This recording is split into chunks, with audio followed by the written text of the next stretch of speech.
2-3 ദിവസം മേമേൻ്റെ അടുത്ത് നിന്നതിന് ശേഷം അതിൻ്റെ മോളിൽ നിന്ന് പോവുക കേട്ടോ.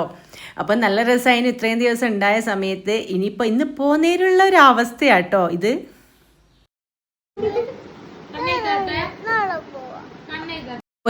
ഒരുങ്ങുമ്പോഴേ തുടങ്ങിയിട്ടുണ്ട് പോകുന്നില്ല എന്ന് പറഞ്ഞിട്ടോ.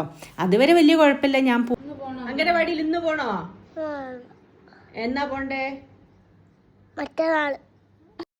അതൊന്നും ശ്രദ്ധിക്കാണ്ട് ദീപേച്ചി കണ്ണൊക്കെ എഴുതി കൊടുക്കാൻ പോയിട്ടോ. അപ്പോൾ കണ്ണൊക്കെ എഴുതാൻ നിന്ന് തരലുണ്ട്. ഇവക്ക് എന്ന് വെച്ചാൽ എൻ്റെ അടുത്ത് വന്നു കഴിഞ്ഞാൽ, അതായത് എൻ്റെ ഒരു ലൈഫിലുള്ള എന്താ പറയുക വിഷമഘട്ടത്തിൽ ഞാൻ എൻ്റെ വീട്ടിൽ നിൽക്കുന്ന സമയത്ത് അപ്പോൾ ഇവൾ ചെറിയ കുഞ്ഞു ഭാവിയായിട്ടാട്ടോ ഒരു 3 മാസം തൊട്ട് ഞാനായിരുന്നു. അപ്പോൾ അതായത് ഞാൻ എൻ്റെ വീട്ടിൽ നിന്നൊക്കെ ഒരുപാട് കാലം ഉണ്ടായിരുന്നു. അപ്പോൾ ആ ടൈമിലൊക്കെ ഞാൻ കൊണ്ട് നടന്ന ആളായിരുന്നു കേട്ടോ. അതുകൊണ്ട് തന്നെ എന്നോട് അത്രയും കാര്യമാണ് എൻ്റെ അടുത്ത് വന്ന് പോകുമ്പം. ഇപ്പോൾ ഇന്ന് 2 ദിവസം ഇവിടെ നിന്നല്ലോ. അപ്പോൾ ഈ പോകുമ്പോഴുള്ള കരച്ചിലാണ് കേട്ടോ. ഓളങ്ങോട്ട് ഇറങ്ങിയിട്ടോ. അതിന് ശേഷം അപ്പുറത്തൂടെ പോയിട്ട് ഞങ്ങളെ വീടിൻ്റെ ബാക്കിലൂടെ തിരിച്ച് ഓള് വീട്ടിലോട്ട് തന്നെ വന്നിട്ടോ.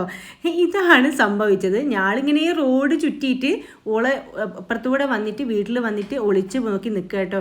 അതിന് ശേഷം അതിൻ്റെ മോളെ എങ്ങനെയല്ലോ ഒരു ഓട്ടോ വിളിച്ചിട്ട് ഞാൻ പറഞ്ഞയച്ചിട്ടുണ്ട്. അപ്പോൾ ഇന്നത്തെ വീഡിയോ ഇത്രയേ ഉള്ളൂ.